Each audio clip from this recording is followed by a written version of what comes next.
जय राधा माधवा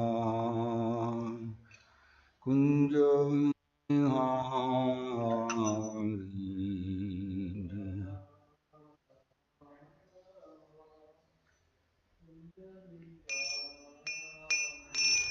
जय राधा माधवा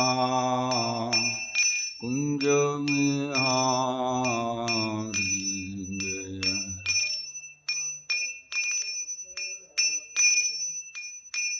कुंज विहारी जय गोपी जन वल्लभा गिरिवरदारी जय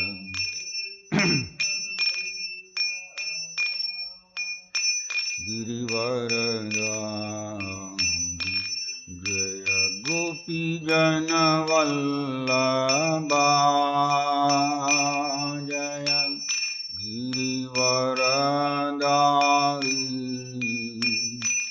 जय गिरिवरदारी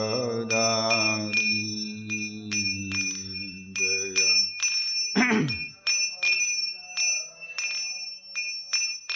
जय गिरिवरदारी जय गिरिवरदारी हे यशोदनन्दन व्रजजनरञ्जन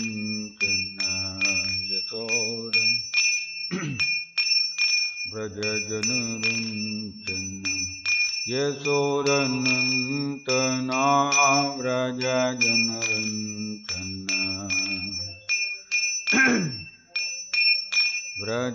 व्रजजनरञ्जन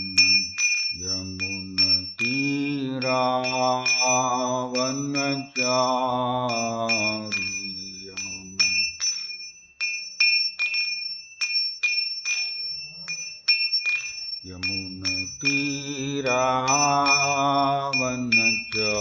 यमुनतीरावनचारि यमुना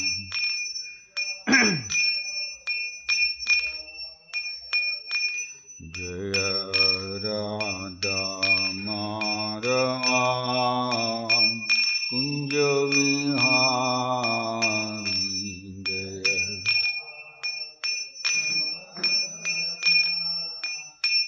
कुंज विहारी जय राधा माधवा कुंज विहारी जय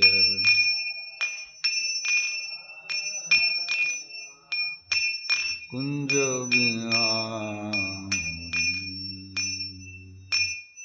जय ओम विष्णुपाद परमहंस परिव्रजकाचार्य अष्टोत्तर सदश्री श्रीमद् हर्ष डिवाइन ग्रेस अभय चरणारविंद भक्ति वेदांत स्वामी शिल प्रभुपाद की जय ओम विष्णुपाद परमहंस परिव्रजकाचार्य अष्टोत्तर सदश्री श्रीमद् हर्ष डिवाइन ग्रेस भक्ति सिद्धांत सरस्वती गोस्वामी ठाकुर शिल प्रभुपाद की नमाचार्य शील हरिदास ठाकुर की प्रेम से कहो श्री कृष्ण चैतन्य प्रभु नित्यानंद श्री अद्वैत गदाधर श्रीवासादि गौर भक्त वृंद की श्री रूप सनातन भट्ट रघुनाथ श्री जीव गोपाल भट्ट दास रघुनाथ षड गोस्वामी वृंद की श्री श्री राधा कृष्ण गोप गोपीनाथ श्याम कुंड राधा कुंड गिरि गोवर्धन की व्रजभूमि वृंदावन धाम की मायापुर नवदीप धाम की जगन्नाथपुरी धाम की मथुरा धाम की जय जगन्नाथ बलदेव सुभद्र महारानी की श्री श्री निताई गौर सुंदर की श्री श्री प्रहलाद नरसिंहदेव भगवान की श्री श्री राधा माधव की श्री कृष्ण भगवान की हरे कृष्ण महामंत्र की हरि नाम संकीर्तन यज्ञ की पतित पावन शिल प्रभुपाद की निताय गौर प्रेमानंदे Om Namo Bhagavate Vasudevaya.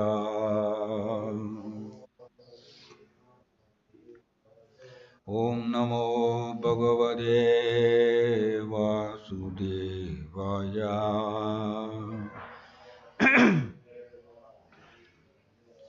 Om Namo Bhagavate Vasudevaya.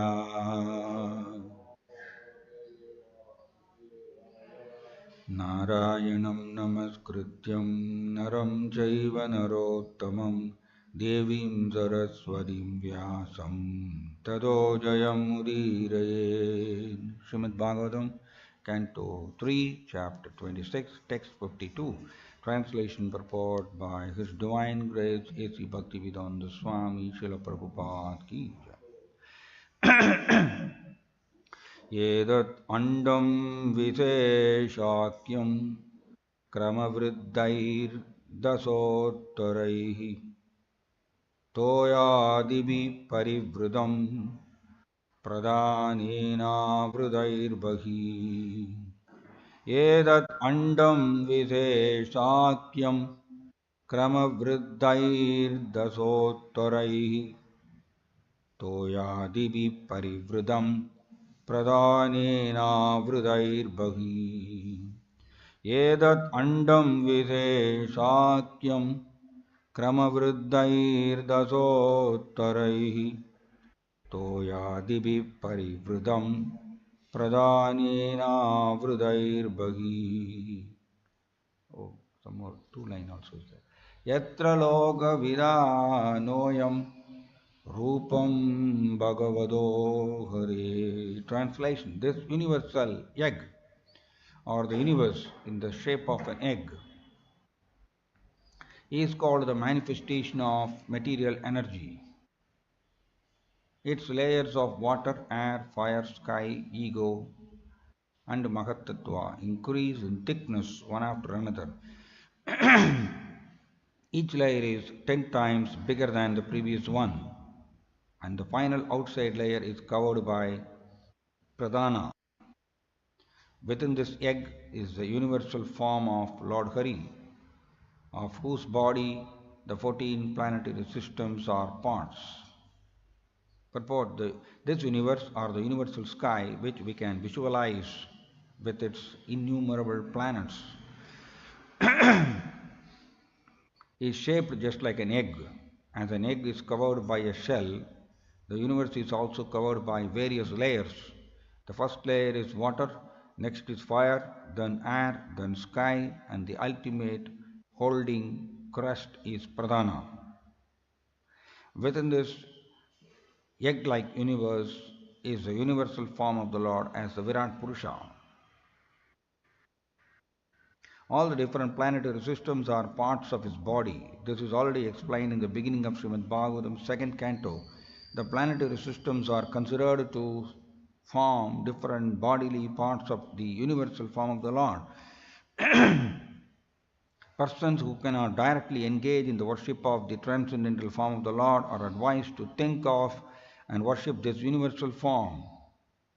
The lowest planetary system, Padala, is considered to be the soul of the Supreme Lord, and the earth is considered to be the belly of the Lord. Brahmaloka, the highest planetary system where Brahma lives, is considered to be the head of the Lord. This Virat Purusha is considered an incarnation of the Lord. The original form of the Lord is Krishna, as confirmed in Brahma Samhita, Adi Purusha. The Virat Purusha is also Purusha, but he is not Adi Purusha. The Adi Purusha is Krishna, Isvara Parama Krishna, Satchidananda Vigraha, Anadir Adir Govinda.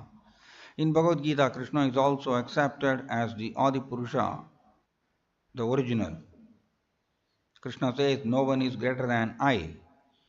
There are innumerable expansions of the Lord, and all of them are Purushas, are enjoyers, but neither the Virat Purusha nor the Purusha avatars, Vishnu, Garbhodaka Vishnu, and Kshirodaka Vishnu, nor any of the many other expansions is original. In each universe there are Garbhodaka Vishnu, the Virat Purusha, and the Kshirodaka Vishnu. The active manifestation of the Virat Purusha is described here. Persons who are in the lower grade of understanding regarding the Supreme Personality of Godhead may think of the universal form of the Lord, for that is advised in the Bhagavatam. The dimensions of the universe are estimated here. The outer covering is made of layers of water, air, fire, sky, ego, and Mahat Tattva, and each layer is 10 times greater than the one previous. The space within the hollow of the universe cannot be measured by any human scientist or anyone else, and beyond the hollow there are 7 coverings, each one 10 times greater than the one preceding it. The layer of water is 10 times greater than the diameter of the universe, and the layer of fire is 10 times greater than that of water. Similarly, the layer of air is 10 times greater than that of fire. These dimensions are all inconceivable to the tiny brain of a human being. It is also stated that this description is of only one egg-like universe. There are innumerable universes besides this one, and some of them are many, many times greater. It is considered, in fact, that this universe is the smallest. Therefore, the predominating superintendent or Brahma has only 4 heads for management. In other universes, which are far greater than this one, Brahma has more heads. In the Chaitanya Charitamrita, it is stated that all these Brahmas were called one day by Lord Krishna on the inquiry of the small Brahma, who, after seeing all the larger Brahmas, was thunderstruck. That is the inconceivable potency of the Lord. No one can measure the length and breadth of God by speculation or by false identification with God. These atoms are symptoms of lunacy. Om Tat Sat. Om Ajnanaatimirandasya Jnananjanakalaagaya Chakshurunmilitam Yena Tasmai Sri Gurave Namaha. Nama Om Vishnupadaya Krishna Prasthaya Bhutale Srimade Jayapataga Swamin Namini Namacharya Padaya Nitai Kripa Pradayini Gaura Gada Damadaya Nagara Gramadharini Nama Om Vishnupadaya Krishna Prasthaya Bhutale Srimade Bhakti Vedanta Swamin Namini Namaste Saraswati Deve Gauravani Pracharine Nirvishesha Sunyavadi Paschatya Desadharini Jaya Sri Krishna Chaitanya Prabhu Nityananda Sri Advaita Gadadhara Sri Vasadi Gaura Bhakta Vrinda Hare Krishna Krishna Krishna Hare Hare Hare Rama Rama Rama Hare Hare.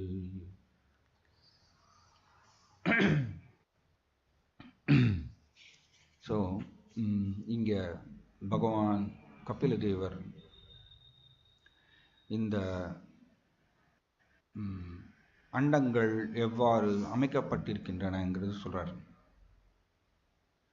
So ஏதத் அண்டம் விசேஷாக்கியம், அதான் ஹிந்திலையும் முட்டைக்கு அண்டான்னு சொல்லுவாங்க. So சமஸ்கிருதத்துலேயும் அண்டம். So இந்த அண்டம் ஒரு முட்டை வடிவில் இருக்காங்க. இந்த பாருங்க யூனிவர்சல் எக் அப்படி சொல்கிறார். ஸோ முட்டை எப்படி இருக்கும்? முட்டை கோள வடிவில் இருக்கும். கோள வடிவில் தான் இருக்கும் முட்டை. முட்டை பர்ஃபெக்டாக ரவுண்டாக இருக்காது. இந்த மாதிரி இருக்குமா? இருக்காது. கோள வடிவில் தான். அதனால தான் பூகோளம் அப்படின்னு சொல்லப்பட்டிருக்கு சாஸ்திரத்தில். பூமி கோள வடிவு தான் ஆக்சுவலி. ஸோ அதனால் அண்டம்னு சொன்னதுனால இது ஒரு முட்டை வடிவில் இருக்குது. பாருங்கள், இந்த முட்டை இப்போ பார்த்திங்கன்னா கோள வடிவில் பார்க்கும் பொழுது இப்படி லென்த்தியாக இருக்கும். அண்ட் இந்த லென்த்து தான் வந்து 14 லோகங்கள் மேலிருந்து இப்படி கீழே வரைக்கும் இருக்கு. மேலே வந்து மிக உயர்ந்த கிரகமாகிய பிரம்மாவுடைய உலகம் சத்தியலோகம் இருக்கு. அண்ட் வரிசையாக வந்து கீழே பூர்லோகம், ஆக்சுவலி பூர்லோகம், இதுக்கு பேர் பூர்லோகம் பேர். இதுக்கு மேலே பூர்லோகம், ஸ்வர்லோகம், மகர்லோகம், ஜனலோகம், தபலோகம், சத்தியலோகம் இப்படி வருது. கீழே வந்து நடுவில் வந்து பூமி. ஸோ கீழே வந்து அதல, விதல, சுதல, தலாதல, ரசாதல, மகாதல, பாதாள. ஸோ இப்படி டோட்டலாக 14 லோகங்கள்னு சொல்கிறோம். ஸோ இது எல்லாமே ஒரு அண்டத்துக்குள்ளே, ஒரு முட்டை வடிவில் இருக்கக்கூடிய, அப்படி கோள வடிவில் இருக்கக்கூடிய அண்டத்துக்குள்ளே அமைந்திருக்கு. கிருஷ்ணனுடைய சிருஷ்டி எப்படி இருக்கு பாருங்க. அண்ட் இந்த ஒவ்வொரு அண்டமும் இதனால தான் இது வந்து இங்கே வந்து பிரபுபாதர் எழுதுகிறார், மனுஷன் தன்னுடைய குட்டி பிரெயினை வச்சு இதை புரிஞ்சுக்க முடியாதுன்னு சொல்கிறார். அப்படியே இங்கே எழுதியிருக்கார் பிரபுபாதர்.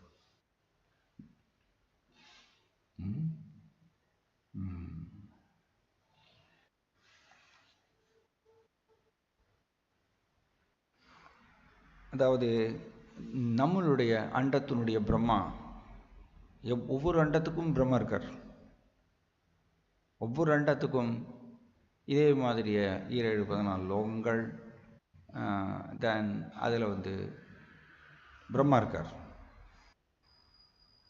அண்ட் பிரம்மா மிக உயர்ந்த கிரகத்தில் இருக்கார்.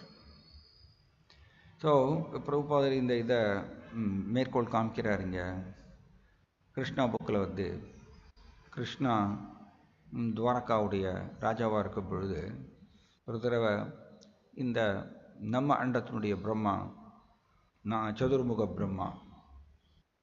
ஸோ இவர் வந்து பகவான் கிருஷ்ணரை தரிசனம் செய்யணும்னு சொல்லிட்டு துவாரகாவுக்கு வரார். வாசலில் வந்து நிற்கிறார். துவாரகாவுடைய வாயில் காப்பாளர்கள் வந்து நீங்கள் யார் அப்படின்னு கேட்குறாங்க. இல்லை, ஆக்சுவலி நான் வந்து பிரம்மா வந்திருக்கேன்னு போய் சொல்லுங்கள். ஆக்சுவலி கிருஷ்ணா பாருங்க, இது ஒண்டர்ஃபுல். கிருஷ்ணாவுக்கு எல்லாமே தெரியும். ஏன்னா அவர் ஹிருதயத்தை உட்காந்துருக்கார் பரமாத்மாவாக. அதான் ஒரு முக்கியமான பாயிண்ட். ஆன்மீக வாழ்க்கையை எப்போ தொடங்கும்னா, பகவானுக்கு முன்னாடி நான் முதல்ல பணிய வேண்டும். நான் துச்சமானவன், எனக்கு ஒன்றும் தெரியாது, நான் ஒரு பாவி, கிருஷ்ணா தயவு செய்து என்னை ஏற்றுக்கொள்ளுங்கள். ஆக்சுவலி பிரபுபாதர் ரொம்ப அருமையாக ஒரு பாயிண்ட் சொல்கிறார். ஹரே கிருஷ்ண மகாமந்திரத்துக்கு என்ன அர்த்தம்னு பிரபுபாதர் இன்னொரு அர்த்தம் கொடுக்குறார். ஒன்று வந்து, ஓ ராதாராணி தயவு செய்து என்னை கிருஷ்ணருடைய சேவையில் ஈடுபடுத்துங்கள், இது ஒரு அர்த்தம் பிரபுபாதர் கொடுத்துருக்கார். இன்னொரு அர்த்தம் இன்னொரு இடத்துல பிரபுபாதர் சொல்கிறார், ரொம்ப நெகிழ்ந்து போய் சொல்கிறார், ப்ளீஸ் அக்செப்ட் மீ. இதுதான் ஹரே கிருஷ்ண மகாமந்திரத்துடைய அர்த்தம் கொடுத்துறார். ரொம்ப ப்ளீஸ் அக்செப்ட் மீங்கிறது வார்த்தை வந்து தயவு செய்து என்னை ஏற்றுக்கொள்ளுங்கள். இது பார்க்கறதுக்கு ஒரு எளிமையான ஒரு வாக்கியமாக தெரியலாம். ஆனால் பேக் சைடில் ஏகப்பட்ட ஃபீலிங்ஸ் வந்து அடங்கி கிடக்குது. இதில் ஏன் இப்போ ப்ளீஸ் அக்செப்ட் மீ, தயவு செய்து என்னை ஏற்றுக்கொள்ளுங்கள்ங்கிறது ஏன் ஒருத்தர் கேட்கணும் கிருஷ்ணாட்டா? ஏன்னா நாம் கோடிக்கணக்கான ஜென்மங்களாக கிருஷ்ணரை நிராகரிச்சுட்டு நாம் வந்து இங்கே தனியாக ஹீரோவாக இருக்கணும்னு ஆசைப்பட்டிருக்கோம். அண்டு முடிவு என்ன? மாயாவுடைய மயக்க சக்தியில் நாம் வந்து சிக்கி இருக்கோம் கோடிக்கணக்கான ஜென்மங்களாக. அதனால் இந்த ஜென்மத்தில் உணர்கின்றோம். உணர்ந்தால் கிருஷ்ணா தயவு செய்து என்னை ஏற்றுக்கொள்ளுங்கள். இதுதான் அர்த்தமாமா ஹரே கிருஷ்ண மந்திரத்தினுடைய ரொம்ப டீப் ஃபீலிங் புதைந்திருக்குது. தயவு செய்து என்னை ஏற்றுக்கொள்ளுங்கள் கிருஷ்ணா. நான் இவ்வளவு ஜென்மங்களாக உங்களை நிராகரிச்சிட்டேன், ஆனால் நீங்கள் என்னை நிராகரிக்கலை. இப்பொழுது நான் உங்களை நோக்கி வந்திருக்கேன், உங்களுடைய பாத கமலங்களை நோக்கி வந்திருக்கேன். தயவு செய்து என்னை ஏற்றுக்கொள்ளுங்கள். இதுதான் அந்த ஃபீலிங் தேவை. இப்படி சொல்கிறார் பிரபுபாதர். பிரபுபாதர் சொன்னார்னா அது ஆணித்தரமான உண்மை. ஹரே கிருஷ்ண மந்திரத்துக்கு அர்த்தம் இதுதான் சொல்கிறார். தயவு செய்து என்னை ஏற்றுக்கொள்ளுங்கள் அப்படின்னா என்ன அர்த்தம்? தயவு செய்து ஏற்றுக்கொள்ளுங்கள்னா நீங்கள் தான் அனுபவிப்பாளர். நான் உங்களுடைய சிம்பிள் எளிமையான ஒரு முக்கியம் இல்லாத வெரி நைஸ். ஆக்சுவலி பிரபுபாதர் பிரம்ம மத்வ கௌடிய வைஷ்ணவ சம்பிரதாயத்தினுடைய தற்போதைய பிரதிநிதி, ரைட், அதிகாரபூர்வமான ஆச்சாரியர், இஸ்கானுடைய ஸ்தாபக ஆச்சாரியர். பட் அவர் கிருஷ்ணருக்கு முன்னாடி எப்படி சொல்கிறார்? அவர், கிருஷ்ணா, நான் உங்கள் கையில் இருக்கக்கூடிய ஒரு கை பொம்மை. நீங்கள் எப்படி வேணால் என்னை ஆட்டி படைக்கலாம், அது உங்களுடைய முழு சுதந்திரம். எப்படி வேணால் நீங்கள் என்னை ஆட்டலாம். நான் உங்கள் கையில் இருக்கக்கூடிய கை பொம்மை. ஆட்டுங்கள் ஆட்டுங்கள், மேக் மீ டான்ஸ், நாச்சோ, என்னை ஆட்டுங்கள். இது எவ்வளவு பணிவு பாருங்க. அண்ட் கடைசியில் பிரபுபாதர் எழுதுறார், சைன் பண்ணுறார், உங்களுடைய முக்கியமில்லாத பிச்சைக்காரன் ஏசி பக்தி வேதாந்த சுவாமி. இஸ்கானுடைய ஸ்தாபக ஆச்சாரியருக்கு இவ்வளவு பணிவு கிருஷ்ணாவுக்கு முன்னாடினா நம்ம எவ்வளவு பணிவாக இருக்கணும் கிருஷ்ணருக்கு முன்னாடி. ஆக்சுவலி இந்த பணிவு ஆன்மீக வாழ்க்கையினுடைய தொடக்கமே இந்த பணிவு தான்.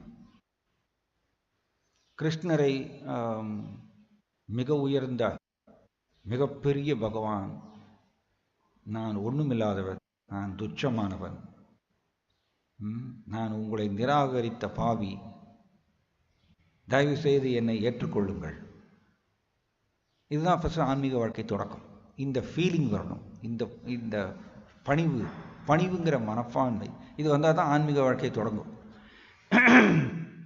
அதுக்கப்புறம் தான் இங்கிருந்து பக்தி செய்ய பக்தியினுடைய பயிற்சியை நம்ம செய்ய இங்கே இருந்து அது உயர்ந்து கிருஷ்ணர் மேலே அன்பு நிலைக்கு உயர்கின்றோம். ஆனால் முதல்ல இந்த பணிவு மனப்பான்மை. ஸோ இந்த பணிவு மனப்பான்மை வரலை அப்படின்னா நாம் கிருஷ்ணர் மேலே பிரேமை உயர முடியாது. ஏன்னா இது ப்ரீ ரெக்வஸ்ட், இது முன் தகுதி. கிருஷ்ணர் மேலே பிரேமை வர்றதுக்கு முன்னாடி வரக்கூடிய மாற்றங்கள், நம்மளுடைய ஸ்வபாவத்தில் வரக்கூடிய மாற்றங்கள், இதெல்லாம் வந்தாகணும் பணிவு. அதனால் இந்த தயவு செய்து என்னை ஏற்றுக்கொள்ளுங்கள் அப்படின்னா இதில் ஃபஸ்ட்டு நான் உங்களை சார்ந்தவன் அப்படின்னு அர்த்தம் இல்லையா? தயவு செய்து என்னை ஏற்றுக்கொள்ளுங்கள், நான் உங்களை சார்ந்தவன், என்னை ஏற்றுக்கொள்ளுங்கள். நீங்கள் தான் மிக உயர்ந்த அனுபவிப்பாளர், நான் உங்களுடைய அடிமை சேவகன், என்னை ஏற்றுக்கொள்ளுங்கள். இந்த ஃபீலிங் கிருஷ்ணரை நெகிழ வைக்குமாமா. ஏன்னா நாம் கோடிக்கணக்கான ஜென்மங்களாக நான் தான் ஹீரோன்னு நினச்சிட்டு இருக்கோம். நான் தான் அனுபவிப்பாளன், நான் தான் எஜமானன், நான் ஹீரோ அப்படின்னு நினச்சிட்டு இருக்கோம். அதனால தான் மாயாவும் போட்டு லெஃப்ட் அண்ட் ரைட் வாட்டி எடுக்குது எல்லாரையும், இந்த ஸ்வபாவம் வச்சுட்டு இருக்கிறதுனால. ஸோ இப்பொழுது இதை நம்ம இந்த மனப்பான்மையை கொண்டு வந்துட்டோம்னா மாயாவும் விட்டுருவாங்க, தென் கிருஷ்ணர் ரொம்ப திருப்தி அடைவார். அதனால தான் நீங்கள் பார்க்கலாம், பெரிய ரொம்ப மிக உயர்ந்த நிலையில் இருக்கக்கூடிய பக்தர்களை எல்லாரையுமே பாருங்க, அவங்க கிருஷ்ணருக்கு முன்னாடி அப்படியே அடிபணிந்து இருப்பாங்க. நான் ஒன்றுமே இல்லை அப்படி தான் சொல்லுவாங்க. நம்ம அடிக்கடி இதை டிஸ்கஸ் பண்ணுறோம். அகோ தீனே நாதே நிகித சரணோ நிஸ்திதம் இதம். அவ்வளோ பெரிய ஆச்சாரியர் ஸ்ரீபாத் ஆதிசங்கராச்சாரியர். வேதாந்த சூத்திரத்துக்கு ஒரு செப்பரேட் பாஷ்யமே எழுதியவர். வேதாந்த சூத்திரம் very tough, very tough actually. வேதாந்த சூத்திரம், வேதவியாசர் எழுதிய வேதாந்த சூத்திரம், பிரம்மசூத்திரம்னு சொல்லுவோம். அதற்கு பாஷ்யம் எழுதுறது அவ்வளோ ஈஸி கிடையாது, பயங்கர டஃப். ஆனால் அதுக்கு ஒரு செப்பரேட் பாஷ்யமே எழுதினார் ஸ்ரீபாத் ஆதிசங்கராச்சாரியார். அவ்வளோ பெரிய ஒரு புலமை வாய்ந்தவர். Right right. அப்படிப்பட்ட ஆதிசங்கராச்சாரியார் ஜெகநாதருக்கு முன்னாடி என்ன சொல்றாரு? அகோ தீனே, ஓ கிருஷ்ணா, அகோ தீனே, நான் ஒரு தீனன், நான் ஒரு பாவி, நிலையிலிருந்து விழுந்தவன், நாதே, ஓ என்னுடைய எஜமானரே கிருஷ்ணா, நிகித சரணோ நிச்சிதம் இதம். நமக்கு எல்லாருக்கும் டீச் பண்றாங்க இந்த ஆச்சாரியர்கள். நிகித சரணோ நிச்சிதம் இதம், உங்களுடைய சரணம், உங்களுடைய பாத கமலங்களை நான் இறுக்கி பிடிச்சிட்டு இருக்கேன், என்னை ஏற்றுக்கொள்ளுங்கள், என் கண்களுக்கு புலப்படுவீர்களாக. இப்படிதான் யாசிக்கக்கூடிய ஒரு சுபாவம் பாருங்க. எல்லா ஆச்சாரியர்களும் இப்படிதான். ஸோ எந்த ஒரு ஆச்சாரியரும் கிருஷ்ணருக்கு முன்னாடி போய் நான் ரொம்ப பக்குவமானவன், நான் ரொம்ப எல்லா விதமான அனர்த்தங்களும் விடுபட்டவன் அப்படின்னு யாருமே சொல்லவே இல்லை, எந்த ஆச்சாரியரும் கிருஷ்ணருக்கு முன்னாடி. ஏன்னா பக்தியில் உயர உயர ஆக்சுவலி பணிவு அதிகரிக்கும், பணிவு அதிகரிக்கும். ஸோ பிரம்மா அப்படி வரார், கிருஷ்ணாவை தரிசனம் பண்ணுறதுக்கு துவாரகாவுக்கு வர்றாரு. வாசலில் நிற்கிறார் பிரம்மா. எனக்கு வாயில் காப்பாளர்கள், நீங்கள் யார் அப்படின்னு கேட்குறார். நான் பிரம்மா வந்திருக்கேன்னு போய் சொல்லுங்க. கிருஷ்ணர் எல்லோருடைய ஹிருதயத்தில் உட்கார்ந்துருக்கார். அவருக்கு புரியுறது உடனே. தட்ஸ் வாய் ஆன்மீக வாழ்க்கை நாம் உண்மையான மனப்பான்மையை வச்சுக்கணும் ஹிருதயத்துக்குள்ள, உண்மையான மனப்பான்மை. ஏன்னா கிருஷ்ணர் உடனே அதை கவனிச்சிருவார், கவனித்து அதை பூர்த்தி பண்ணுவார். அதை பூர்த்தி பண்ணார்னா அப்புறம் நம்ம நம்மளுடைய குட்டு வெளிப்படுன்னு சொல்லுவோம், அந்த மாதிரி. உண்மையான மனப்பான்மையை வச்சுட்டோன்னா பரமாத்மா அதை பார்ப்பார். Okay, very good, very good, இவர் உண்மையான மனப்பான்மை வச்சிருக்கார், தான் கிருஷ்ணாவும் ஹெல்ப் பண்ணுவார். மனப்பான்மை வெரி இம்பார்ட்டன்ட் ஆக்சுவலி. நான் பக்தி சாஸ்திரி கிளாஸில் டிஸ்கஸ் பண்ணிட்டு இருந்தோம், ஒரு அருமையான ஒரு கருத்து.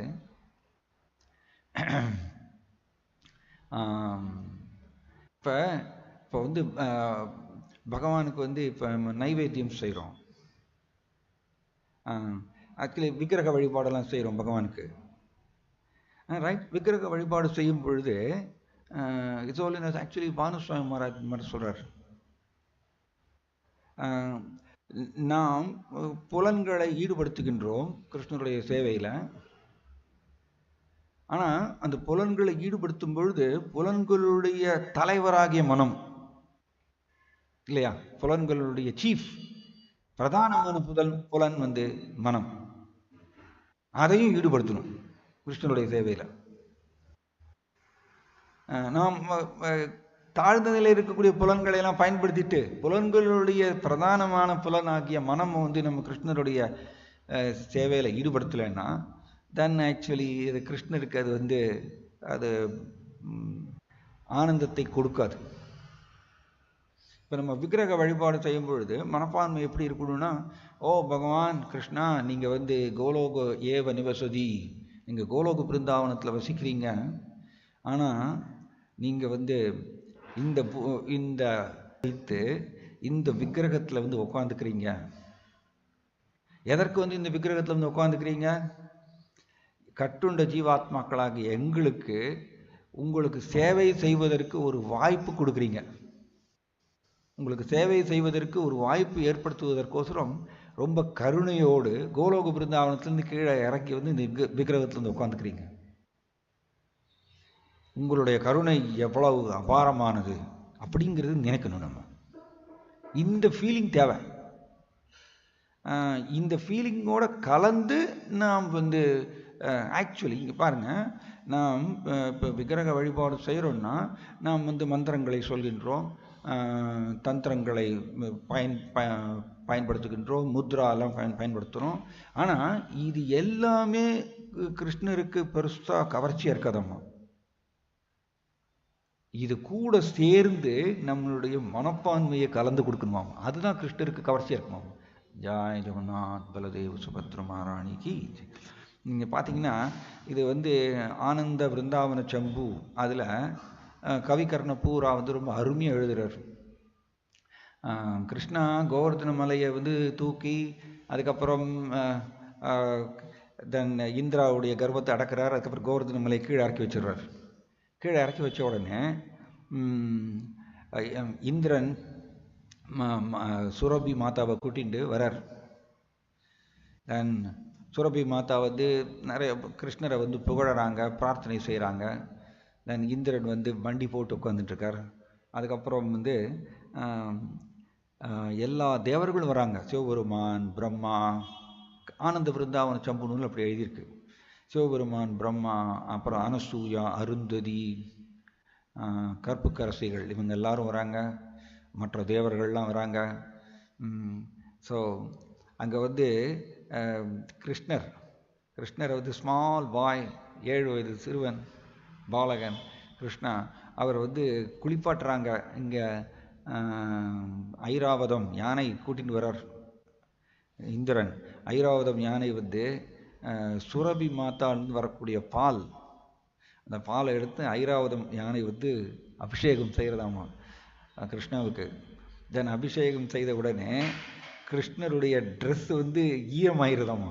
ஸோ கற்பு கரசிகளாகிய அனசூயா, அருந்ததி இவங்கெல்லாம் கிருஷ்ணருடைய அந்த ஈரம் ட்ரெஸ்ஸை கழட்டிட்டு புது ட்ரெஸ் போடுறாங்களாமா கிருஷ்ணாவுக்கு. அப்படி ரொம்ப அருமையாக எழுதுறார்.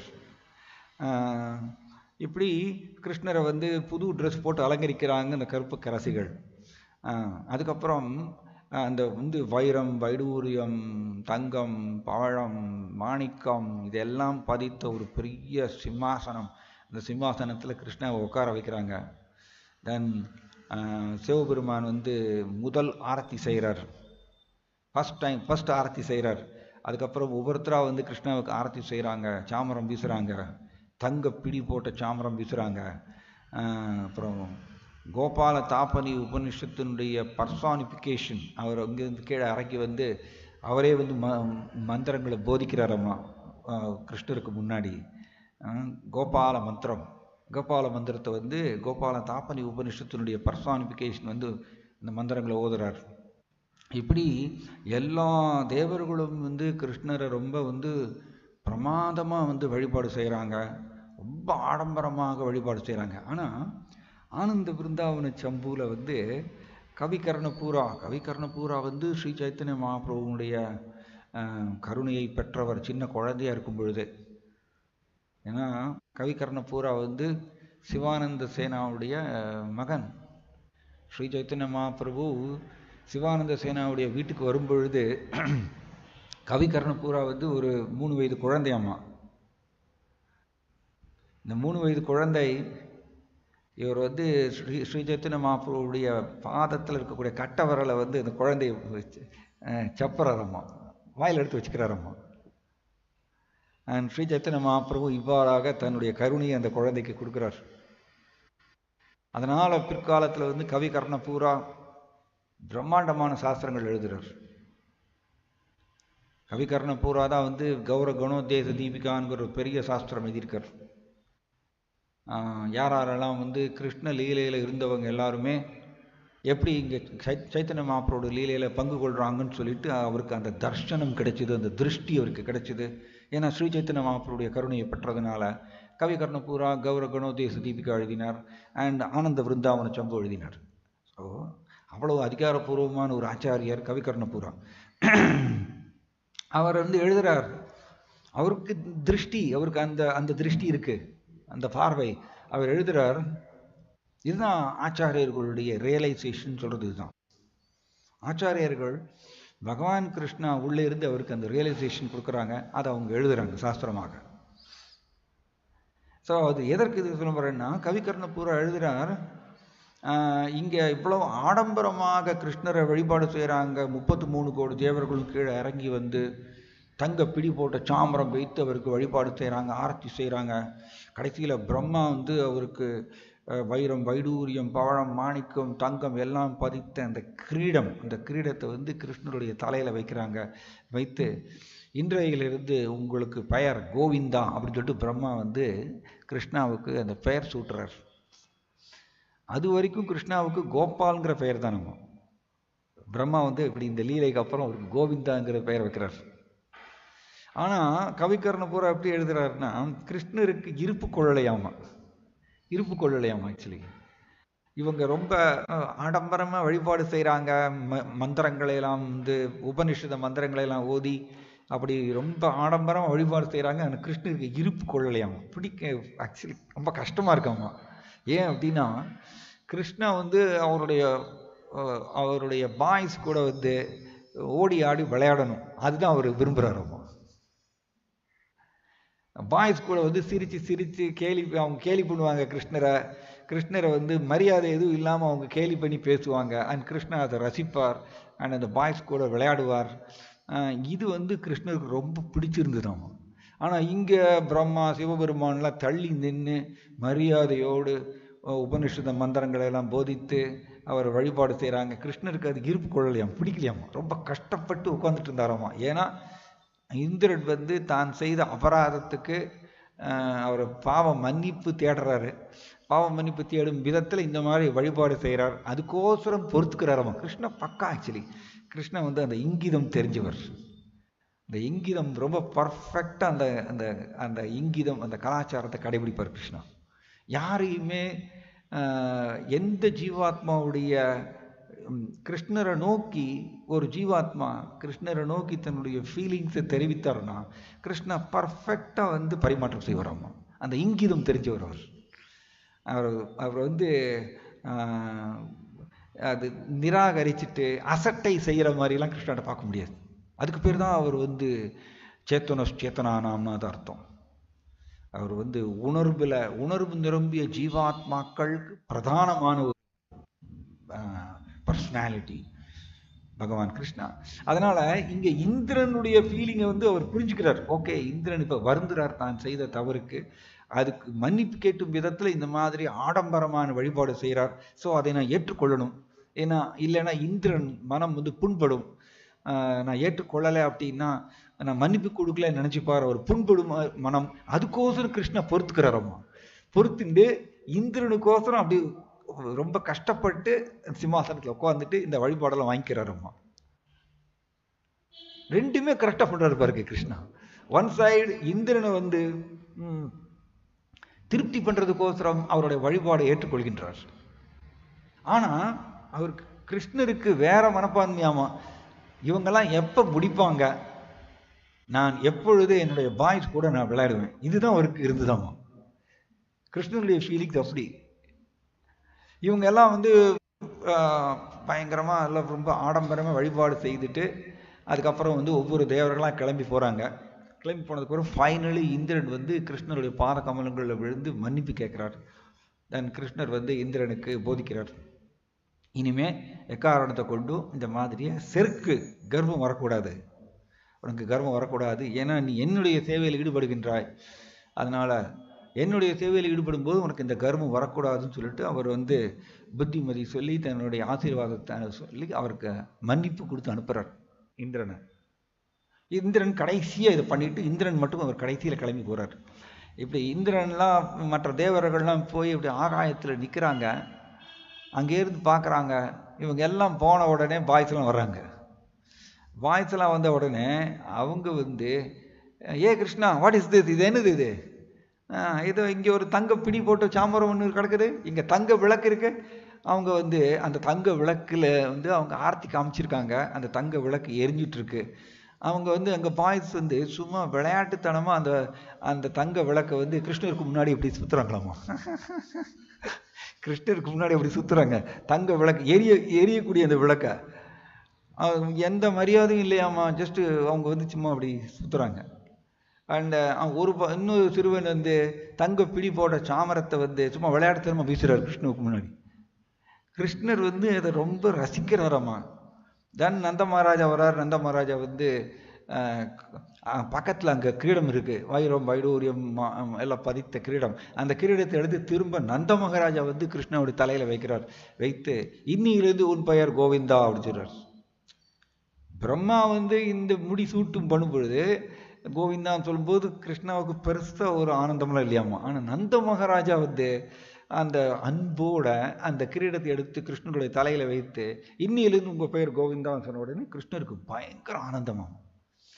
ஸோ அப்போ என்ன தெரிகிறதுனா, கிருஷ்ணர் வந்து எதற்கு இது சொல்ல வரேன்னா, கிருஷ்ணர் நம்மளுடைய அன்பை கிரகித்து கொள்கின்றார்.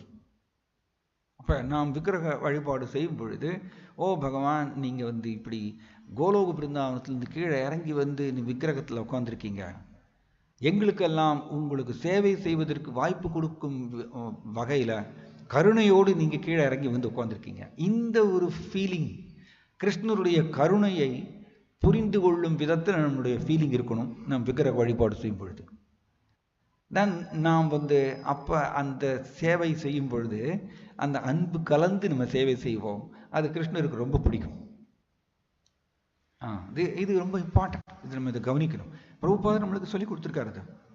அண்ட் கிருஷ்ணாவும் பத்திரம் புஷ்பம் பலம் தோயம் யோமே பக்தியா பிரயச்சதி ததகம் பக்தி உபகிருதம் அஸ்னாமி பிரேதாத்மனக. கிருஷ்ணா திரும்ப திரும்ப சொல்றாரு ஒரே ஸ்லோகத்துல, பக்தி பக்தின்னு சொல்றாரு. அந்த அன்பு அன்பு அப்படிங்கிறது திரும்ப திரும்ப சொல்றார். ஸோ கொடுக்கக்கூடிய பொருள் கிருஷ்ணருக்கு முக்கியமல்ல, நாம் அதை அந்த பொருளை கொடுக்கும் பொழுது கூடவே சேர்ந்து நம்ம கொடுக்கக்கூடிய அன்பு பக்தி, அதுதான் கிருஷ்ணருக்கு ரொம்ப முக்கியம். ஸோ இப்போ நாம் உதாரணத்துக்கு நம்ம வந்து சப்போஸ் ஒரு மேரேஜுக்கு நம்ம போகிறோம்னு வச்சுக்கோங்க. மேரேஜுக்கு போகிறோன்னா நம்ம எப்படி அலங்கரித்து கொள்வோம் இல்லையா? நம்ம வந்து கண்ணாடிக்கு முன்னாடி நின்றுட்டு நம்ம பல விதத்தில் நம்ம அலங்கரிச்சுப்போம். அலங்கரிக்கும் பொழுது எப்படி, ஓகே இந்த பேண்ட் இந்த ஷர்ட் வந்து மேட்ச் ஆகுதா, இந்த பேண்ட் கலருக்கு இந்த ஷர்ட் மேட்ச் ஆகுதா அப்படின்னு பார்த்து பார்த்து நம்ம அலங்கரிப்போம். ஏன்னா நம்ம மேரேஜுக்கு போகிறோம், நம்ம வந்து எல்லாம் அலங்கரித்து போகணும். எப்படி நாம் நம்மை அலங்கரித்து கொள்வதற்கு எவ்வளவு இன்ட்ரெஸ்ட் காமிக்கிறோம், எவ்வளவு ஆர்வம் செலுத்துகிறோம். அதே மாதிரியா இப்போ பகவான் கிருஷ்ணா கோலோக பிருந்தாவனத்திலிருந்து கீழே இறங்கி வந்து விக்கிரகத்தில் உட்காந்துருக்கார், கிருஷ்ணர் உட்காந்துருக்கார். ஸோ அதனால் இப்போ என்னையை வந்து அலங்கரிக்கிறதுக்கு நான் 1/2 மணி நேரம் செலவழிக்கிறேன். கண்ணாடிக்கு முன்னாடி நின்றுட்டு அது அந்த பேண்ட் ஷர்ட்டெல்லாம் அயன் பண்ணி எல்லாம் பண்ணி வச்சு நம்ம அலங்கரிச்சுக்கிறோம். அப்போ அதே மாதிரி கிருஷ்ணர் இப்படி அலங்கரித்தால் அழகாக இருப்பாரா, இந்த மலரை வைத்தா கிருஷ்ணன் அழகாக இருப்பாரா, இந்த கலர் ட்ரெஸ் போட்டால் கிருஷ்ணன் அழகாக இருப்பாரா, இல்லை கிரீடம் இப்படி வைத்தால் கிருஷ்ணன் அழகாக இருப்பாரா அப்படிங்கிற அந்த ஃபீலிங் பாருங்க. விக்கிரக வழிபாடு 2 பக்தரும் செய்கிறார். 2 பேரும் செயல் ஒன்று தான். 2 பேருமே வந்து கிரீடத்தை வைக்கிறாங்க, 2 பேருமே ட்ரெஸ் போடுறாங்க பகவானுக்கு, 2 பேருமே மலர் சூடுறாங்க, கிருஷ்ணாவுக்கு மலர் மாலை அணிவிக்கிறாங்க. ஸோ செயல் வந்து வித்தியாசமே தெரியாது. ஆனால் ஒருத்தர் வந்து உள்ள ஃபீலிங் வச்சிருக்கார். ஓ இந்த கலர் ட்ரெஸ் போட்டால் அழகாக இருப்பாரா, அவர் இந்த மலர் வைத்தால் ஒரு அழகாக இருப்பாரா, இந்த கிரீடம் வைத்தால் நல்லா இருப்பாரா அப்படின்னு பார்த்து பார்த்து அலங்கரிக்கிறார். எப்படி நாம் நம்மை அலங்கரிக்கிறதுக்கு எப்படி பார்த்து பார்த்து அலங்கரிக்கிறோம். அப்போ அதே இதை வந்து இதான் பர்சனலிஸ்ட்னு தான் அர்த்தம்.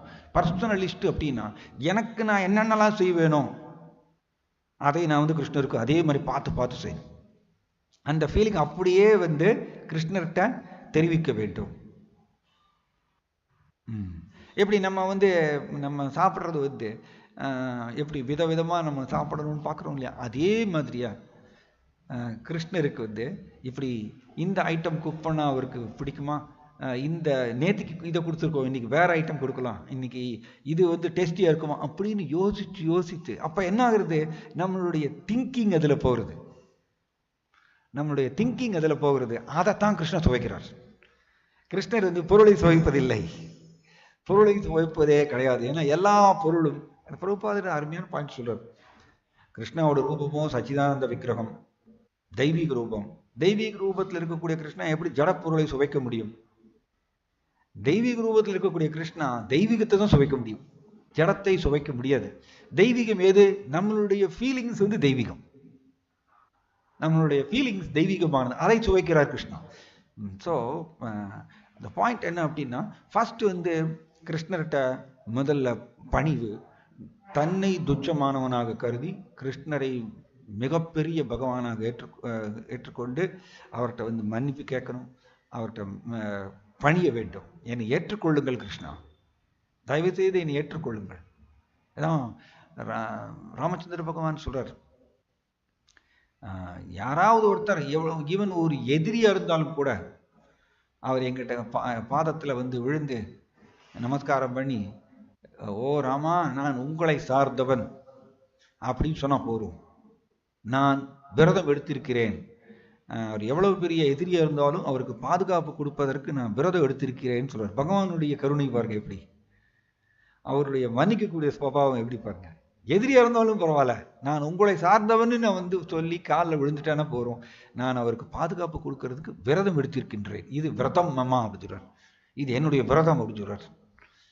அப்ப பகவான் இதை வந்து எதிர்பார்க்கிறார் நம்மள்ட்ட. அதனால நாம் எந்த சேவையை செய்தாலும் இந்த மனப்பான்மை கலந்து கொடுக்கணும். தென் அது கிருஷ்ணருக்கு ரொம்ப இனிமையா இருக்கும், அதை சுவைப்பார். இங்க பிரம்மா வரார், ஸோ அவருக்கு கர்வம் வந்தது. இதுதான் மாயா சொல்றது. மாயானா இதுதான். மாயானா என்னது? ஆக்சுவலி நம்மளுடைய உண்மை நிலையை மறந்து போறது.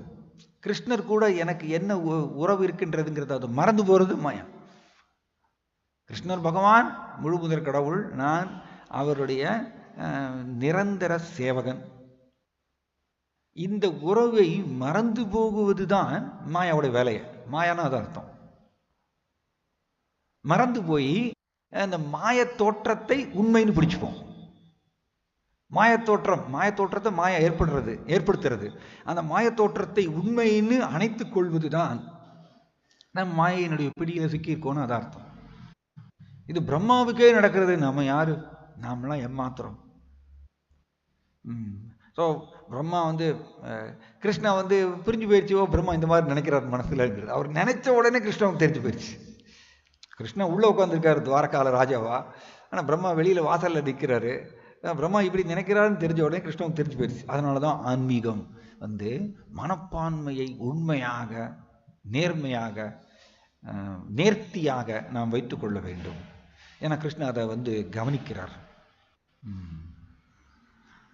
மற்றதெல்லாம் தானாக வந்துடும். ஆக்சுவலி இதை மட்டும் நேர்த்தியை வச்சிருந்த போறோம். நாம் வெளிப்புற ரீதியா செய்யக்கூடிய செயல்கள் அதை எல்லாத்தையும் நேர்த்தியை வச்சுட்டு உள்ள இருக்கக்கூடிய மனப்பான்மையை இந்த மாதிரி நேர்த்தியாக, நேர்மையாக, உண்மையாக நாம் வைத்துக் கொள்ளவில்லை என்றால் தான் அது வந்து ஆன்மீக முன்னேற்றம் கிடைக்காது. ஸோ பிரம்மா இதில் பாருங்க, பிரம்மா பகவானுக்கு சேவை தான் செய்கிறார் இல்லையா? பகவானுடைய ஆணை பிரகாரம் தான் ஒரு சிருஷ்டி செய்கிறார், இரண்டாம் தரமான சிருஷ்டி செய்கிறார். ஸோ பிரம்மா வந்து பகவானுக்கு சேவை தான் செய்கிறார். இப்போ நம்மளை மாதிரி தான் நாமும் கிருஷ்ணாவுக்கு சேவை செய்கிறோம். பட் பிரம்மாவுக்கு என்ன மனப்பான்மை இருந்தது அதை நம்ம கவனிக்கணும். அதே மாதிரி நமக்கும் மனப்பான்மை இருந்ததுன்னா தென் கிருஷ்ணருக்கு பிடிக்காது. இது மனப்பான்மை ஆல்வேஸ். கிருஷ்ணர் மிக உயர்ந்த அனுபவிப்பாளர், நான் அவருடைய அடிபணிந்த சேவகன், என்னை ஏற்றுக்கொள்ளுங்கள் கிருஷ்ணா, இப்படிங்கிற மனப்பான்மை நாம் 24 hours உள்ள வைத்திருக்கணும். அது ரொம்ப பெரிய டஃப் தான். பிரம்மாவுக்கே சேலஞ்ச். எக்ஸாக்டா பிரம்மாவுக்கு என்ன வருதோ மனப்பான்மை, அதே மாதிரிதான் நமக்கும் எக்ஸாக்டா அந்த ஒரு லீலை நமக்கு பொருந்தும். ஏன்னா நாமும் கிருஷ்ணருடைய சேவையில் ஈடுபடுறோம். ஆனா நாமும் பிரம்மா மாதிரியே நாமும் பல நேரங்களில் இந்த கர்வம் மனப்பான்மையை உள்ள வைத்துக் கொள்கின்றோம். அது கிருஷ்ணர் வந்து கிள்ளி எடுப்பறது. என்னுடைய பக்தர் என்னுடைய சேவையில் ஈடுபடுகின்றாய், எதற்கு இந்த கர்வம் அப்படின்னு சொல்லிட்டு அது கிள்ளி எடுத்துருவார் கிருஷ்ணன். அது அவருக்கே உரிய பாணியில் அது செய்வார். ஸோ கிருஷ்ணா சிரிக்கிறார். ஓகே, பிரம்மா வந்திருக்காரா, சரி நீங்க போங்க போய் கேட்டுட்டு வாங்க, எந்த பிரம்மா வந்திருக்காருன்னு கேட்டு வாங்க. ஸோ வாயில் காப்பாளர்கள் வர்றாங்க. கிருஷ்ணா கேட்கிறார், எந்த பிரம்மா வந்திருக்காருன்னு கேட்கிறாரு. தென் பிரம்மாவுக்கு இன்னும் கர்வம் மேலே ஏறுறது இருக்கு. ஒரு பிரம்மா தானே நான் இருக்கேன், எதுக்கு இந்த மாதிரி ஒரு கேள்வி கேட்கிறாரு கிருஷ்ணா? எத்தனை பிரம்மா இருக்காங்க? நான் ஒருத்தன் தான் இருக்கேன். ஏன்னா மற்ற அண்டங்கள் அவருக்கு தெரியலையாம். பாயிண்ட் பாருங்க. பிரம்மாவுக்கே மற்ற அண்டங்கள் இருக்குங்கிறது தெரியல, மறைஞ்சு போயிடுச்சு. கிருஷ்ணா அதை மறைச்சிட்டார். அப்ப நம்மளா ஏமாத்துறோம். அந்த அண்டத்துக்குள்ள ஓரமா உட்காந்துட்டு இருக்கோம், ஒரு 10ஓட 11 ஒரு ஓரமா உட்காந்துட்டு இருக்கோம். நாம ஏன் குதிக்கணும்? ஸோ பிரம்மாவுக்கு வந்துடுச்சு, மேலே ஏறிடுச்சு கர்வம். அட நான் ஒருத்தன் தானே இருக்கேன் பிரம்மா, எதுக்கு கிருஷ்ணா இந்த மாதிரி கேள்வி கேட்கிறார்? எத்தனை பிரம்மா இருக்காங்க? போய் சொல்லுங்க, சதுர்முக பிரம்மா வந்திருக்கேன், சனத்குமார் அவர்களுடைய தந்தை வந்திருக்கேன்னு சொல்லுங்க. சதுர்முக பிரம்மா, அவருக்கு அந்த இது 4 தலைகளை நான் வைத்திருக்கிறேங்கிற அந்த ஒரு இது வந்துடுச்சு. பயங்கர பவர்ஃபுல் மாயா, வெரி பவர்ஃபுல். ஸோ இப்படி போய் அவர் சொல்றார், சரி அவர் வர சொல்லுங்க உள்ள. ரொம்ப அருமையான லீலை இது. இவர் உள்ளே போறார். உள்ள போய் பகவான் கிருஷ்ணாவை பார்த்து நமஸ்காரம் செய்கிறார். இத்தனைக்கு கிருஷ்ணாவுடைய நேரடி சேவையில் ஈடுபட்டு இருப்பவர் பிரம்மா. ஆனா அவருக்கே இந்த மாதிரி ஒரு நிலை, எவ்வளவு பவர்ஃபுல். அதான் ஆக்சுவலி மாயா யாரையுமே விட்டு வைக்காதம்மா. மாயா யாரையுமே விட்டு வைக்காது. கிருஷ்ணருக்கு 100% சரணாகதி அடையலைன்னா மாயாவுக்கு அந்த அதிகாரம் வழங்கியிருக்கார் கிருஷ்ணா. இது ரீசெண்டாக இந்த பக்தி சாஸ்திரிகளை டிஸ்கஸ் பண்ணிட்டு இருந்தோம். இந்த காரணோதக சாயி விஷ்ணு தன்னுடைய பார்வையை செலுத்துகின்றார் மாயா மேல. மாயா மேல செலுத்தும் பொழுது பகவானுடைய பார்வை, தெய்வீக பார்வையை மாயா பெறும் பொழுது மாயாவுக்கு இந்த அதிகாரம் வருகின்றதாமா. கிருஷ்ணாட்டிருந்து அந்த அதிகாரம் வருகிறது, எம்பவர்மெண்ட். கிருஷ்ணா அந்த அதிகாரம் வழங்குறார். எஸ், எனக்கு சரணாகதி அடையாத எல்லா ஜீவாத்மாக்களையும் நீ ஆட்டி வைக்கலாம், அந்த அதிகாரத்தை வழங்குறார் கிருஷ்ணா தன்னுடைய கடைக்கண் பார்வையை செலுத்துறதுனால. அதனாலதான் மாயா அவ்வளவு விசித்திரமா செயல்படுறாங்க. ஒன் பர்சனாலிட்டி மாயா அன்லிமிட்டட் ஜீவாத்மாக்களை கண்ட்ரோல் பண்றாங்க. எப்படி முடியுது அவங்களால? ஏன்னா பகவான் காரணோதக சாயி விஷ்ணுவுடைய ச ஐக்ஷதா, அவருடைய கடைக்கண் பார்வையை பெற்றதுனால இந்த அதிகாரம் அவங்களுக்கு கிடைச்சிருக்கு. ஸோ அதனால அவங்களோட வேலை என்னன்னா, யாரையுமே பார்க்க மாட்டாங்க. கிருஷ்ணருக்கு 100% சரணாகதி அடைஞ்சிருக்காரா இல்லைன்னா அவர் பிடிச்சி ஆட்டி வச்சிருவாங்க. அவங்கள போட்டு மாயத்தோற்றத்தில் சிக்க வச்சு மாயையை மாயத்தோற்றத்தை உண்மைன்னு நம்ப வைப்பாங்க. அவங்க நம்ப வைத்து நம்ம அது பின்னாடி போய் கடுத்துல காலை வாரி விடுவாங்க. தென் ஒரு பெரிய அடி விழுவும் நம்மளுக்கு. இப்படிதான் மாயா எல்லாரையுமே போட்டு ஆட்டி படைச்சிருவாங்க. கிருஷ்ணருக்கு கீழ்ப்படியில சரணாகதி அடையலைன்னா அவங்களுக்கு அந்த அதிகாரம் கிருஷ்ணா வழங்கியிருக்கார். அதனால அவங்க அதால செய்ய முடியும். ஸோ பிரம்மாவுக்கே இந்த செயல்பாடு, பிரம்மாவுக்கே இந்த கர்வம் வந்துருச்சு உள்ள. நாமெல்லாம் யாரு? ரைட். அப்ப நம்ம புரிஞ்சுக்கணும், நாம துச்சமானவர். ஆல்வேஸ் கிருஷ்ணருக்கு முன்னாடி கிருஷ்ணா எனக்கு ஒண்ணுமே தெரியாது, நான் ஒரு முட்டாள், என்னை ஏற்றுக்கொள்ளுங்கள், எப்பொழுதுமே என்னை ஏற்றுக்கொள்ளுங்கள், தயவு செய்து கிருஷ்ணா உங்களோட மாயாவை என் மேல பிரயோகம் பண்ணாதீங்க. இப்படி இந்த பணிவே இருந்துட்டே இருக்கணும். இந்த பணிவான பான்மை எப்பொழுதுமே இருந்துட்டு இருக்கணும். Otherwise very dangerous. அதோ இப்படி உள்ள போறார். உள்ள போய் பகவான் கிருஷ்ணாவை நமஸ்காரம் பண்றார். 4 தலைகள் கீழே தரையில படுற மாதிரியா. தென் கிருஷ்ணா சிரிக்கிறார். சிரித்து அவர் சும்மா அப்படி கண்ணை அசைக்கிறாரம்மா. அவரை ஜஸ்ட் பகவான் விபு மிகப்பெரியவர், சும்மா அப்படி கண்ணை அசைக்கிறார். அசைச்ச உடனே அவர் கண் அசைவே போரும். சொல்லனா வேண்டாம், அவரு அது பேர் தான் பகவான். அன்லிமிட்டட் பிரம்மாக்கள் கீழே இறங்கி வராங்க. 10 தலை பிரம்மா, 100 தலை பிரம்மா, 1000 தலை பிரம்மா, கற்பனையே பண்ண முடியாது. 1,00,000 தலை பிரம்மா. பிரபுபாதர் எழுதுறார் சைத்தன்ய சரிதாமிரத்துல, கோடி தலை பிரம்மா எல்லாம் வராங்களாமா. கோடி தலைகள் எப்படி இருக்கும் கற்பனையே பண்ண முடியாது. கோடி தலைகளுடைய பிரம்மா அவங்கள கீழே இறங்கி வராங்க. ஏகப்பட்ட பிரம்மாக்கள் கீழே இறங்கி வராங்க. துவாரகாக்குள்ள கீழே இறங்கி அத்தனை பிரம்மாக்களும் கிருஷ்ணருக்கு முன்னாடி நமஸ்காரம் செய்கிறாங்க. தன்னுடைய கோடி தலைகள் தரையில படுற மாதிரியே கிருஷ்ணருக்கு நமஸ்காரம் செய்கிறாங்க. நம்மளுடைய அண்டத்தினுடைய பிரம்மா, சதுர்முக பிரம்மா பார்க்குறார். ஏன்னா பிரபுபாதர் என்ன எழுதுறாருன்னா, நம்ம அண்டம் இருக்கிறதுலையே சரி கரெக்ட், நம்ம அண்டம் இருக்கிறதுலையே சின்னதாமா. 4 பில்லியன் மைல்ஸ் சொல்றார் பிரபுபாதர். என்னுடைய சுற்றளவு அப்படின்னு சொல்றார், 4 பில்லியன் மைல்ஸ் அப்படின்னு ஒரு இடத்துல சைத்தன்ய சரிதாமிரத்தில் மாதிரி இருக்கு. ஸோ நம்மளுடைய அண்டம் இருக்கிறதுலையே சின்ன சைஸா இருக்கிறதுனால கிருஷ்ணா இப்படி சிருஷ்டி வச்சிருக்காரம்மா. பிரம்மாவுக்கு 4 தலை போறோம் அப்படின்னு. 4 தலைகள் 4 திசைகள் அவர் மேனேஜ் பண்றார். இந்த நம்மளுடைய அண்டத்தை இது பண்ணுறதுக்கு. ஏன்னா இது இருக்கிறதுலே சின்னதாமா. அண்ட் நம்மளுடைய அண்டத்தை விட பல மடங்கு பெரிய அண்டங்கள்லாம் இருக்காங்க, மற்ற அண்டங்கள். ஆனால் அது யாருக்கும் தெரியாது, பிரம்மாவுக்கே தெரியாது, கிருஷ்ணருக்கு மட்டும்தான் தெரியுமா. மற்ற அண்டங்கள் இருக்கின்றன, அதில் என்னென்ன நடக்கிறது அப்படிங்கிறது யாருக்குமே தெரியாதும். அப்படி வச்சிருக்கார் கிருஷ்ணா. அவருடைய சிருஷ்டி பாருங்க எப்படி. ஸோ இந்த மாதிரிய கோடித்தலை பிரம்மாக்கள்லாம் வந்து நமஸ்காரம் படும் பொழுது நம்ம பிரம்மா பார்க்குறார், ஓ நான் பெரியவர்னு நினச்சிட்டு இருந்தேனே, நான் 4 தலை பிரம்மா, நான் சனத்குமார் அவருடைய அப்பான்னு நினச்சிட்டு இருந்தேனே, நான் எவ்வளோ பெரிய முட்டாள்தனம் பண்ணிட்டேன், இங்கே வந்து கோடித்தலை பிரம்மாவுக்கு முன்னாடி நான் எம்மாத்திரம் அப்படின்னு சொல்லிட்டு அவருக்கு அப்படியே பிரமிச்சு பார்க்குறாரு எல்லா பிரம்மாக்களையும். அப்போதான் அவருக்கு புரியுறது, பாருங்க அவருக்கு மற்ற அண்டங்கள்ல பிரம்மாக்கள் இருக்காங்கிறது தெரியல. அந்த அளவுக்கு பகவானுடைய யோகமாயா சக்தி. நம்ம எப்படி புரிஞ்சுக்கிறது? கிருஷ்ணர் எப்படி நம்மளால் புரிஞ்சுக்க முடியும்? முடியாது, முடியவே முடியாது. ஆனால் பிரபுபாதர் எழுதுறார் இன்கன்சீவபிள்னு சொல்றார். That is the inconceivable potency of the Lord. பகவானுடைய அச்சிந்தியா. ஈவன் பகவத்கீதையில கிருஷ்ணா ஆத்மாவை பற்றி சொல்லும் பொழுது சொல்றார், அவ்யக்தோயம் அச்சிந்தியோயம் அவிகாரியோயம் உச்சதே. அச்சிந்தியோயம் சொல்றார். ஆத்மாவும் வந்து ரொம்ப விசித்திரமானது அப்படின்னு சொல்றார். ஏன்னா ஆத்மா கிருஷ்ணாவுடைய பின்ன பகுதியில். ஸோ அப்போ கிருஷ்ணா விசித்திரமானவர், புரிந்து கொள்ள முடியாதவர். நிச்சயமாக நம்ம திரும்ப திரும்ப நம்மளுடைய குட்டி பிரெயினை வச்சு கிருஷ்ணாவை புரிஞ்சுக்கணும் எத்தனை தடவை இது பண்ணாலும் தோத்து தான் போவோம் நம்ம. பிரம்மா அதெல்லாம் சொல்றார். பிரம்மா இந்த மாதிரியை வந்து பார்த்த உடனே அவர் அழறார். பிரம்மா 4 தலைகள் இருந்தும் 8 கண்கள் இருந்தும் கண்ணீர் வருதாமா. பிரம்மா அழறார்.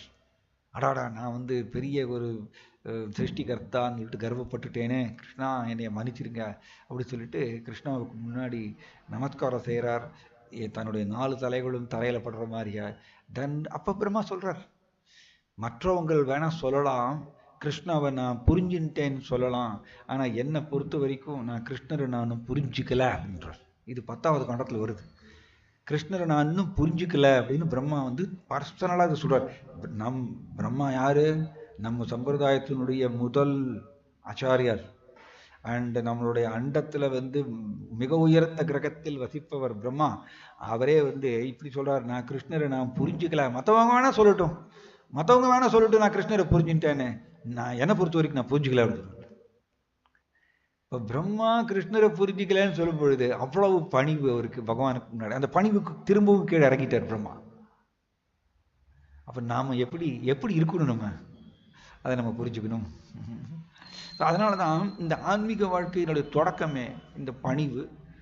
கிருஷ்ணருக்கு முன்னாடி நான் பாவி, கிருஷ்ணா என்னை ஏற்றுக்கொள்ளுங்கள் அப்படிங்கிற ஒரு பிரார்த்தனை இருக்கணும். தென் கிருஷ்ணா வந்து திருப்தி அடைவார், ரொம்ப திருப்தி அடைவார். ஸோ இது ஒரு பெரிய ஒரு பாடம் நமக்கு கிடைக்கின்றது இந்த ஸ்லோகத்திலிருந்து. தென் இந்த பணிவிலிருந்து நாம் கொஞ்சம் கொஞ்சமாக கிருஷ்ணர் மேலே அன்பு நிலைக்கு உயர முடியும். ஆனால் பணிவே வரலைன்னா தென் நிச்சயமாக கிருஷ்ணர் மேலே அன்புக்கு உயரவே முடியாது. இந்த பிரம்மா பிரார்த்தனை செய்து செய்து செய்து அழுது அழுது ஒரு பிராயச்சித்தம் தேடுறார் தான் செய்த தப்புக்கு. அழுகிறது வந்து மனப்பூர்வமாக அழுதல் வந்து ஒரு சிறந்த பிராயச்சித்தம் செய்த தவறுக்கு. தென் கிருஷ்ணா தன் கண்ணை அசைக்கிறார். எல்லா பிரம்மாக்களும் திரும்ப போகிறாங்க, கிளம்பி போயிடுறாங்க, அவங்கவுங்க அண்டங்களுக்கு போயிடுறாங்க. நம்மளுடைய பிரம்மாவை அப்புறம் கிருஷ்ணா திரும்பி அனுப்பிச்சி வைக்கிறார், போங்க நீங்கள் உங்களோட இருப்பிடத்துக்கு போங்க. இது நம்ம கிருஷ்ணா புக்கில் படிக்கிறோம். ஸோ திஸ் இஸ் பகவானுடைய சிருஷ்டி வந்து விசித்திரமானது, நம்மளுடைய கற்பனைக்கு எட்டாதது, பிரம்மாண்டமானது, நம்மளால் புரிந்து கொள்ளவே முடியாது. அப்போ ஒரே விஷயம்தான், இப்போ பகவான் கிருஷ்ணாவை எப்படி புரிந்து கொள்வது? எப்படி புரிந்துக்கலாம்னா பகவான் கிருஷ்ணாவுடைய ஐஸ்வர்யங்கள், அவருடைய தெய்வீக குணங்கள், அவருடைய லீலைகள் இது வந்து புரிந்து கொள்ள முடியாதது, நம்மளோட கற்பனைக்கு அப்பாற்பட்டது அப்படின்னு தான் நம்ம புரிந்து கொள்ள முடியும். அப்படின்னு நினைச்சு தான் நம்ம புரிந்து கொள்ள முடியும். அந்த மாதிரி பாணியில தான் நம்ம கிருஷ்ணரை அணுக முடியும். கிருஷ்ணரை என்னால் புரிந்து கொள்ள முடியாது. ஸ்வயம் ஏவ ஸ்புரத்யதக, கிருஷ்ணா தானே தன்னை வெளிப்படுத்தினால் மட்டும்தான் அந்த குறிப்பிட்ட பக்தருக்கு கிருஷ்ணர் ஓரளவு புலப்படுவார். ஏன் பின்ன ஆதிசங்கராச்சாரியார் என் கண்களுக்கு தயவு செய்து புலப்படுவீர்களாக அப்படின்னு ஏன் கேட்குறாரு? யாசகம் ஏன் செய்கிறார்? அதான் பாணி. அந்த பாணியில் தான் நம்ம கிருஷ்ணரை அப்ரோச் பண்ணணும். जय श्रीमद् भागवतम की पतित पावन श्रील प्रभुपाद